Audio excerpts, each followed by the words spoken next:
Hey traders, Mike Sir here. In my past videos, I share stories of traders who've made a lot of money by trading futures contracts. And many of you have requested that I teach you how to trade these trading instruments. Well, I'm proud to announce that I partnered with Iron Bean app, a trading platform that brings futures trading to any device, to offer you a free course on how to trade the futures market.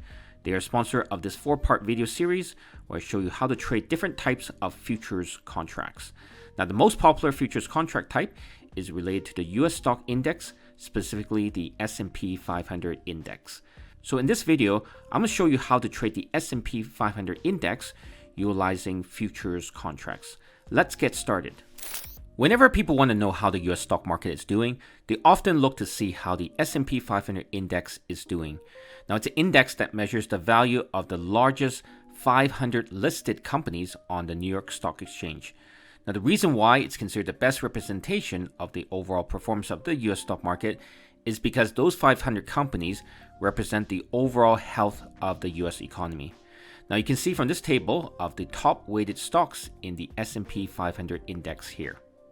Many traders like the S&P 500 index due to the fact that they don't have to research or try to determine which of the hundreds or thousands of company stocks that they should buy or sell.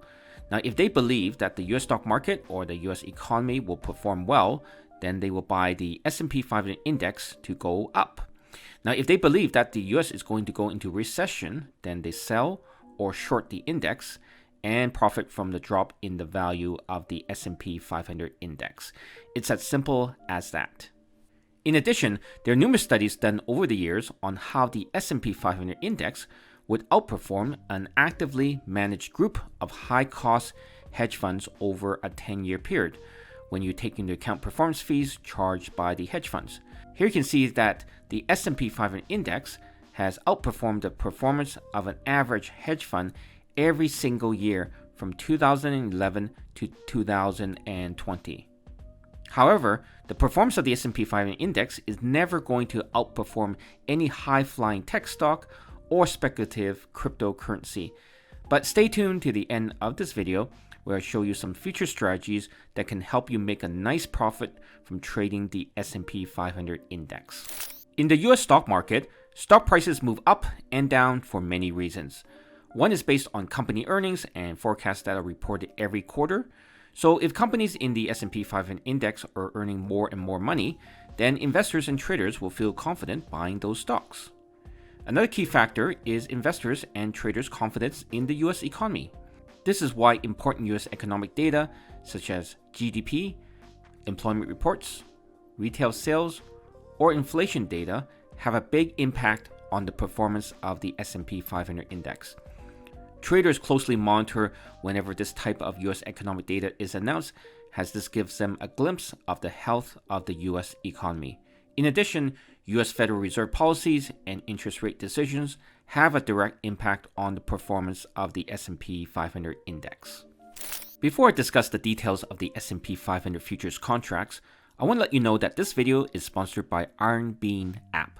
Now, if you're looking for a trading platform to trade futures, you should consider utilizing the Iron Bean app.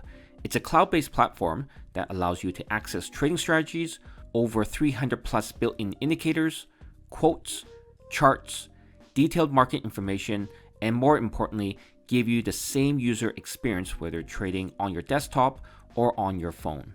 Now, most traditional brokers have a separate website, desktop program, and mobile app that gives you varying degrees of information.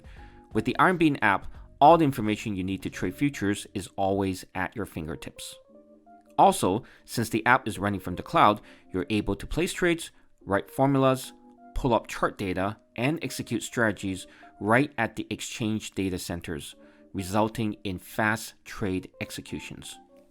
Please click on the link in the description box below to download the free app now and start trading today. Okay, back to the video. As I mentioned, the S&P 500 futures contracts are the most liquid and most popular futures contracts traded on a daily basis. They are a stock market index derivative contract traded on the Chicago Mercantile Exchange's Globex electronic trading platform and is based off of the S&P 500 stock market index. Since the exchange delisted the standard or full-size S&P 500 index futures contracts in September 2021, The only way to trade it is through buying and selling the E-mini contracts under the ticker symbol ES. Now, the E-mini refers to a futures contract that is traded electronically and are a fraction of the value of the corresponding standard futures contracts. For example, the value of one E-mini S&P 500 contract is set at 1/5 the size of a full-size standard contract. Also, the contract size of an E-mini S&P 500 contract is 50 times the value of the S&P 500 index. So if the S&P 500 is currently trading at 4,000, the value of one contract is worth $50 times 4,000, which is $200,000. Now, $200,000 is quite a lot of money for one contract, but because futures contracts are leveraged, you only need to pay a small margin. So if you're day trading, you only need a margin of $500 in your account, while if you are holding the contract overnight, then you need a margin of $11,880. However, if the margins are too high, you can opt to trade a micro E-mini S&P 500 futures contract, which is 1/10 the size of an E-mini contract. So you only need a day trading margin of $50 in your account and $1,188 margin for holding it overnight. As well, the contracts are traded in 0.25 increments, which means that each 0.25 change in the E-mini S&P 500 index has a monetary value of $12.50 and $1.25 for the micro E-mini contract. Lastly, the contracts expire every quarter at the end of March, June, September, and December, and trade nearly 24 hours a day from Sunday 6 p.m. Eastern Standard Time to Friday 5 p.m. Eastern Standard Time, with a temporary trading halt between 5 to 6 p.m. Eastern Standard Time. Before I share with you the trading strategy to trade the S&P 500, please take a moment to like this video, hit that subscribe button if you haven't already, and tap the notification bell. You'll be alerted when the next video comes out for this 4-part video course series on how to trade futures contracts. Now, the trading strategy that I like to use to trade the S&P 500 is called trend trading. I want to look for an opportunity when the price of the S&P 500 trends either up or down. So when the S&P price is trending up, I want to look for an opportunity to buy, or when the S&P 500 price is trending down, then I want to look for an opportunity to short the index.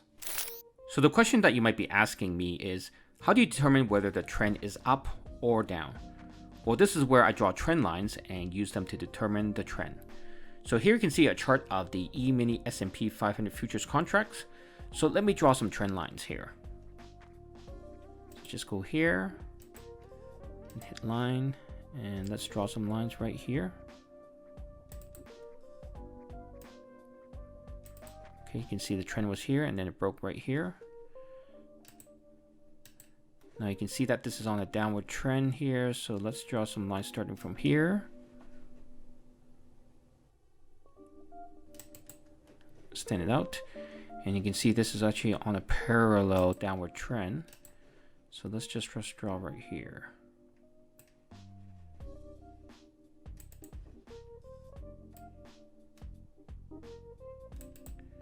So based on this, you can see that the trend was actually initially up, and then it broke right here, and ever since then we've been kind of in a downward trend. So downward sideways parallel trend. You can see it's basically trading within this range right here. So once you determine the trend of the S&P 500, you want to look for confirmation or a trigger to get into a trade, so you can either ride the trend up or ride the trend down. And this is when I use a moving average crossover indicator to tell me that a trend is starting to take place. So in this case, I'm going to use a 5-day simple moving average indicator along with a 25-day simple moving average indicator. So let me just add those indicators first, and I'll show you how it works. So let's add the indicators. So we add here formula, and then we'll select the simple moving average. So SMA, that's right here. So let's add the 5-day moving average first. So 5, and let's make that yellow. Okay, so the second one that I'm going to add is the 25-day simple moving average indicator. 25 right here. And let me change this to blue.